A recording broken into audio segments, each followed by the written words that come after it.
cup and handle on Pepe. All right. Hello, everybody. Today is October 16th, 2024. It is a beautiful Wednesday. I hope everybody in the hurricane is getting the relief they need. That was like a week ago. Let's see. What else is going on? Yeah, we're getting ready for voting season, so make sure that you register and vote. Yeah, the future of crypto depends on it, and the future of trading depends on it. So vote like it matters. I'm joined here today by KerMixAlot. You want to say hey? Hey guys. Just want to mention to everybody that you're more than welcome to come join us and try us on for size. If you go to www.cartoonmoneypurchase.com, you can do a 90-day free trial to see if we're the right size for you. That's a quarter of a year. You can come try us out for, and then let us know what you think. We have our own indicators. We have a great community. Lots of educational content. If you're needing some help, we got some people in house that can help you also achieve the mind state. Astronaut Toad has got a lot of great content, and we're coming out with more as we go. So come join the community. Let's see here, Kermit. Go ahead and take it away. All right. So I want to go over gaps on the par indicator. That's our indicator here. And the soup du jour is Pepe. So I'm gonna take a look at that. And I had posted the charts in the group. So let me take a look here. I'm gonna just draw it out again so people can kind of see it live.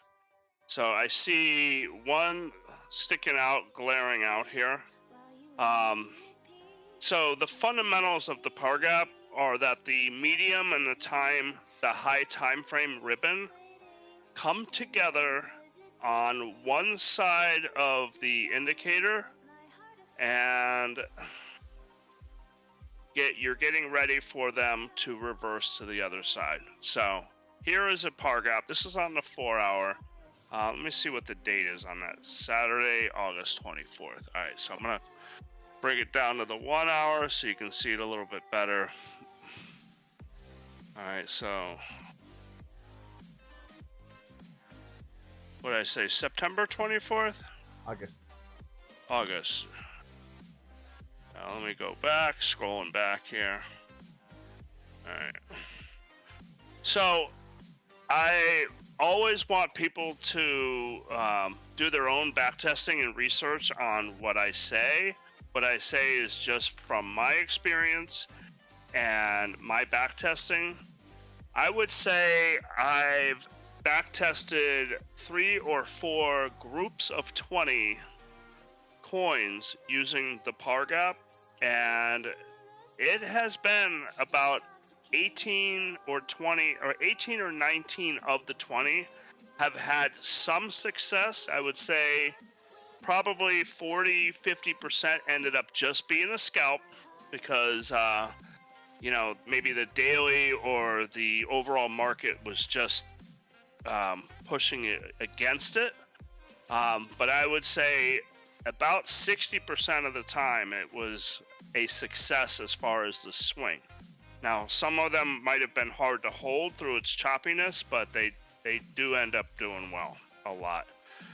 So here is one example, and I want those in the group, even including Mickey, to pick a random coin, and we can look at other par gaps and see how they've played out. Okay. So on Pepe, forget about the yellow is the 1 hour. The 1 hour comes into play, but it may kind of interrupt the par gap a little bit, but you really want to focus on the blue and the red ribbon. Okay. So just kind of ignore the yellow, and I'm going to draw. This is just a regular par gap. Okay, so basically, in this area, it's kind of like you want to look in the area, and then you would go down to like a lower time frame par or whatever else you use for scalping to look for that great entry. Okay, so right here, and what I'm going to show is that it doesn't really matter if you get the perfect entry.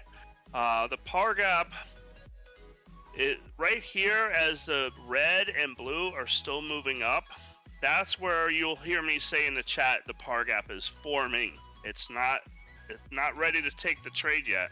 And if you took the trade here, you would have most likely got wicked out right here, or you would have been shaken out. Okay. So I also want to look and see. I'm gonna put the okay. Boom, there it is. All right, so that red line is a monthly DeMarc. I will focus mainly on monthly, quarterly, and yearly for the DeMarc for major levels, and then I can pull up some of these other pivots too. But I'm only interested in one that showed resistance at that point, and that monthly is definitely there. So I would be seeing this on the screen, and I would be saying, hey, there's a par gap forming. So all in this area, I am ready. I'm ready to take a short. And I would say right when the 1 hour broke through the overbought zone, and the 4 hour had already been starting to come down. The 12 hour, it hadn't come down yet, but it's pretty much peaked out. So any trade in this area was safe. Okay. And let's say you got a really bad entry and you took this one here as it kind of broke a little bit of structure on low time frame. And this is a par gap that you can swing for a while. Sorry. All right, so I'm gonna just use the measuring tool, and we're gonna go out. I don't want to go past a week, right? Because the attention span of most traders, they're not leveraged for a week anyway. But this was August 24th, and here's September. We can just go to here. It went lower, but I just want to see what the, let's say, bad entry here. Go down, down, down. That's a 20% move within a week, right? Now, if you're at 20x leverage, that's a 400% gain. So that's not too shabby. This is very common after a par gap. But you want to focus on the medium and the high time frame. Now, what I want to do next is look at a divergence gap, okay? With a divergence gap, you want the 1 hour to be way away from the 12 hour, the red. The blue, you just wanted to be kind of flat or just not completely fighting you, all right? So I'm going to look for an example on that. Okay. Here the 12 hour was coming up, right? So you don't really want to, and the divergence gaps they're good for continuation trades. And here I see one right now. Okay. So right here, we're on our way down, right? And you're going, what, I think it's going to keep going, but I don't know where to get in. Well, this helps a lot. The 12 hour had come up, right? And now it's starting to flatten out. The 4 hour has diverged quite a bit from the 12 hour, and the 1 hour had greatly diverged as well. So I'm going to put a little circle here. Right here. There is a divergence gap right there. Okay. The red ribbon, the middle of it is at, if you look over to the right at the numbers, it's at -4. And the middle of the blue ribbon is at 22.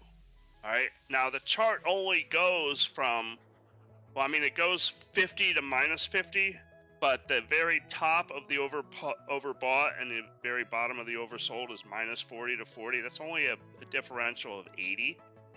So a 26-point difference is pretty huge. All right. Whereas all this time, the red and blue are like kind of kissing each other the whole time. And then the blue just decided to go way away, and the 1 hour, so 1 and 4 really diverged from the 12. Now you don't want to take it while this is still going up, so you wait for the turn, and this is where you get in. This again. We're on the 1 hour time frame, so you had plenty of time to get in. You had right here is the 1 hour dropped. You had 1 hour. 2 hour, 3, 4, 5, 6, 7 hours to get in, and this is just a continuation play, all right? And it was also being rejected by the monthly pivot right here. So that was, you could have gotten a quick 9% move, or just held on and taken it all the way down here, where the 1 hour made a V. That was 15% move. You see this V? That's where you want to take profit, okay? Especially if it's at a level. So you want to look at your levels too, whatever levels you use, fibs, pivots, supply and demand, order blocks. But when you see this, that's a good time to take profit, the deep V. So that's a divergence gap. An example of that, and show you another par gap here. This is not quite a par gap because the 4 hours is leaving way too soon, while the 12 hours coming up. So this is not indicative of a par gap here. Okay, here's another example of a divergence gap. I usually use a ribbon, but I feel like the 1 hour, it's just a line, is even cleaner. So let me show you what I see here and what I'm gonna try to see live. When you have price dropping while the 1 hour was moving up. And Okay, so sorry to interrupt, but you put a lot of weight behind. Was it the 1 hour or was it the 30-minute? This is the 1 hour. No, I mean like when you're trading daily, like that's like you said you had to go to. I'm not going to trade against the 30-minute, right? Okay. Yeah, I don't have it on. So I can put it on, and it's fine. Have it in one of the other ones down below. It's in one of the other ones too. So I'm always looking at the 30. So thanks for pointing that out and remembering it. Well, I just wanted to ask so other people that use it could have a, guiding star. Absolutely.